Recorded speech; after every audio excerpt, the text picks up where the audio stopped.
Bom, vamos ao conto número 4 do livro Ânsia Eterna, o livro de contos da Júlia Lopes de Almeida, um conto muito triste chamado Os Porcos. É dedicado ao Arthur Azevedo, que era irmão do Aloysio Azevedo, escritor do Cortiço, e esse Arthur Azevedo ele era um grande teatrólogo, bom poeta também, tá? Esse conto aqui, Os Porcos, ele é narrado em terceira pessoa. Diz assim, ó. Quando a cabocla Umbelina apareceu grávida, o pai moeu-a de surras, afirmando que daria o neto aos porcos para que o comessem. Ou seja, né, essa cabocla Umbelina, ela tá grávida. E o pai bate nela, bate e diz, ó, nasceu a criança, eu entrego para os porcos vão comer.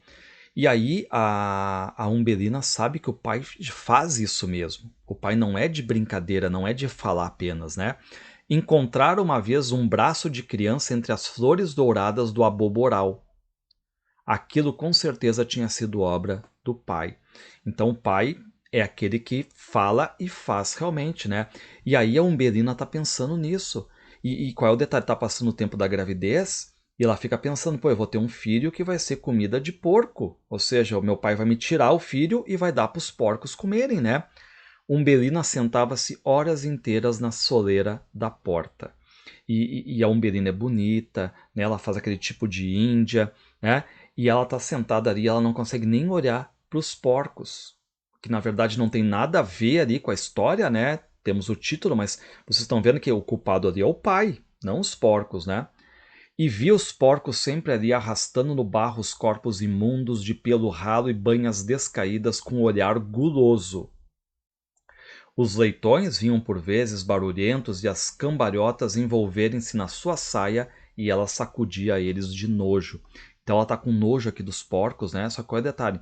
Os porcos, mesmo que ela vai tocando eles, eles não ficam com medo, ficam ali andando perto, tudo mais, né? Umbelina execrava os porcos e ia pensando no modo de acabar com o filho de uma maneira menos degradante e menos cruel. Ou seja, na cabeça dela, não adianta, o meu pai vai matar minha criança, mas por favor, né? Para porcos, não. Guardar a criança, mas como? E qual é o detalhe? Quem é que era o pai da criança? Quem é que engravidou a Umbelina?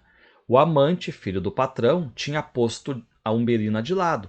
Diziam até que ia casar com outra.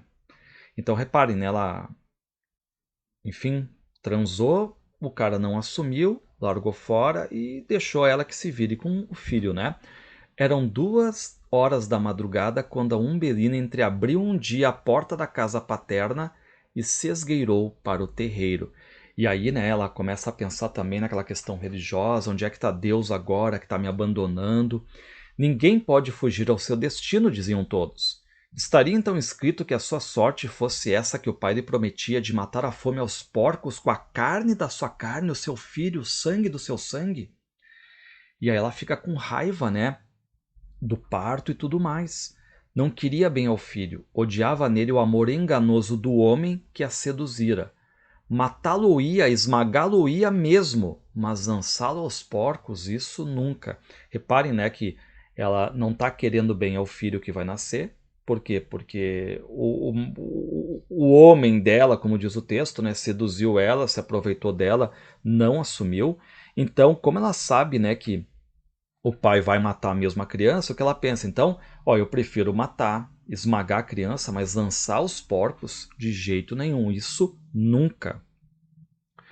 E aí ela tá na rua, a natureza tá muito bonita, a lua tá bonita, e ela começa a caminhar para os lados da roça de milho ali, né? O corpo mostrou-se disforme, mal resguardado por uma camisa de algodão e uma saia de chita. E qual é a ideia dela? Reparem, é quase uma ideia de vingança. A ideia dela era ir ter o filho na porta do amante. Matar o filho ali na porta do amante, nos degraus de pedra que o pai havia de pisar de manhã quando descesse para o passeio costumado. Uma vingança doida e cruel, aquela. Então reparem que ela pensa, né? Pô, ele não assumiu, eu vou deixar ele aqui, tá? Deixa o filho aqui na porta, tá? Para matar ele aqui e tudo mais, e quando ele estiver descendo, ele vai ver o filho dele morto ali, né? E qual é o detalhe, né? Ela já tá ali com a barriga explodindo já, né? O filho tá tremendo no ventre, ela já tá nas últimas, ela tá pronta para ganhar a criança. Ai, iam ver agora quem era a cabocla Umbelina. Desprezavam-na? Riam-se dela? Deixavam-na à toa, como um cão sem dono? Pois que esperassem essa vingança aqui, né? Então ela está com esse plano aí. Deixaria a criança viver alguns minutos, fazê-lo-ia mesmo chorar para que o pai lá dentro, não o pai dela, né? O pai dessa criança, né? Que abandonou a Umbelina, entre o conforto do seu colchão, que ela desfiará cuidadosamente e ouvisse os vagidos débeis e os guardasse sempre na memória como um remorso. Ou seja, uma cena para ficar na cabeça desse aí que, digamos, abusou dela, né? E que não assumiu a criança e tudo mais. E lembrando, né, que o pai ameaçou dar a criança aos porcos, o amante abandonou ela, e agora a mãe, que é a Umbelina, está renegando esse filho aí, né? E aí a Umbelina está indo até a casa do amante para fazer essa vingança. A triste caminhada daquela mulher quase nua e pesadíssima, porque ela está ali quase vindo a dar à luz, né? Que ia golpeada de dores e de medo através dos campos. E aí ela chega até lá, ela abre a cancela, que ela entra na fazenda, mas o que acontece? Uma onda de poesia invadiu a toda. Eram os primeiros enleios da maternidade, a pureza inolvidável da noite, a transparência lúcida dos astros, os sons quase imperceptíveis e misteriosos, que lhe pareciam vir de longe, de muito alto, como um eco fugitivo da música dos anjos, que diziam haver no céu, sob o manto azul e flutuante da Virgem Mãe de Deus. Ou seja, né, reparem que ela entra com aquele sentimento mais materno, ou seja, a lua tá bonita, a natureza tá bonita, tem essa questão religiosa também, né? Só que ela tá tendo tantas dores agora, já desse parto premente, agora que ela começa a cravar as unhas no chão ali de tanta dor que ela tá tendo.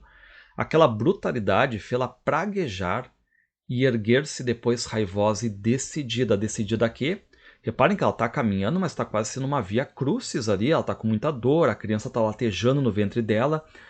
A cabocla Umbelina quis esconder-se ali, cansada da claridade, com medo de si mesma dos pensamentos pecaminosos que tumultuavam o seu espírito. O que vai acontecer? Ela não resiste, ó, a cabocla caiu de joelhos, amparando-se para a frente nas mãos espalmadas. Repare, então, ela cai no chão. O choque foi rápido e as últimas dores do parto vieram a talhar. Por que ela não consegue se levantar agora? Porque ela está chorando muito e o filho está nascendo, o filho vai nascer agora. 1 minuto depois, a criança chorava sufocadamente, ou seja, nasceu. A cabocla, então, arrancou com os dentes o cordão da saia, cordão umbilical, e soerguendo o corpo da criança, atou com firmeza o umbigo do filho e enrolou o filho no chale, sem olhar quase para ele, com medo de o amar. Reparem, ela não quer ter esse contato mais profundo, com medo de quê?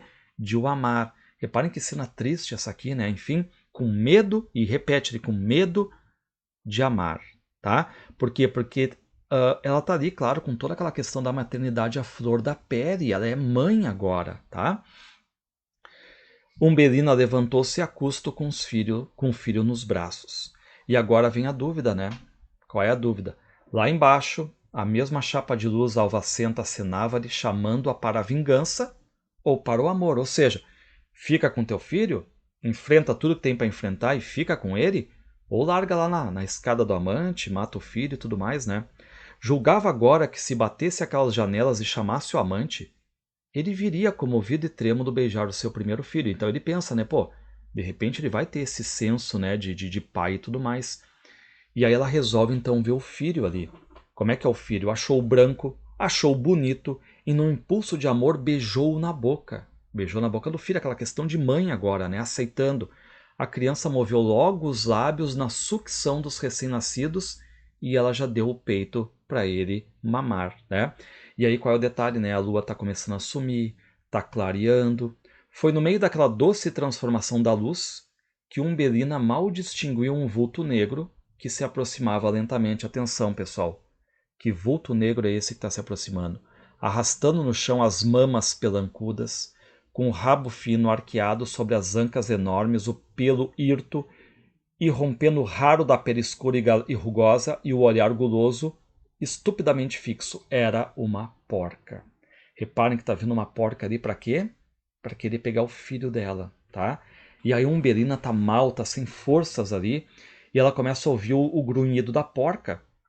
E ao mesmo tempo ela ouve o gemido do filho também. E ali é quase aquele dilema, né, que está lá no conto Pai contra a Mãe do Machado de Assis, né? Só que aqui o final é cruel. É muito cruel esse conto aqui. Porque a Umbelina está sem forças, está ali se esvaindo e tudo mais, né? Enfim.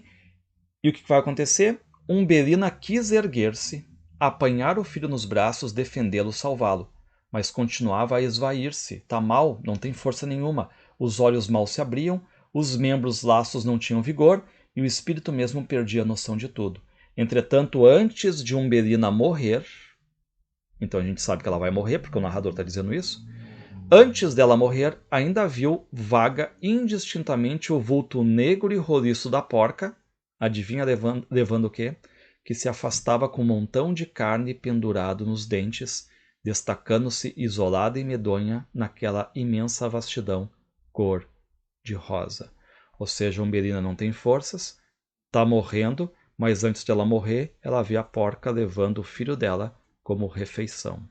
Conto cruel, difícil, terrível, mostra muito essa sociedade patriarcal, a mulher sem direitos, sem um poder ali, o pai contra, o pai tipo, engravidou? Bom, não quero saber, não vai ter esse filho. Quem engravidou, não quero saber de ti, não me interessa, né? Enfim, qual é a situação aqui dela, né? Então termina numa grande tragédia.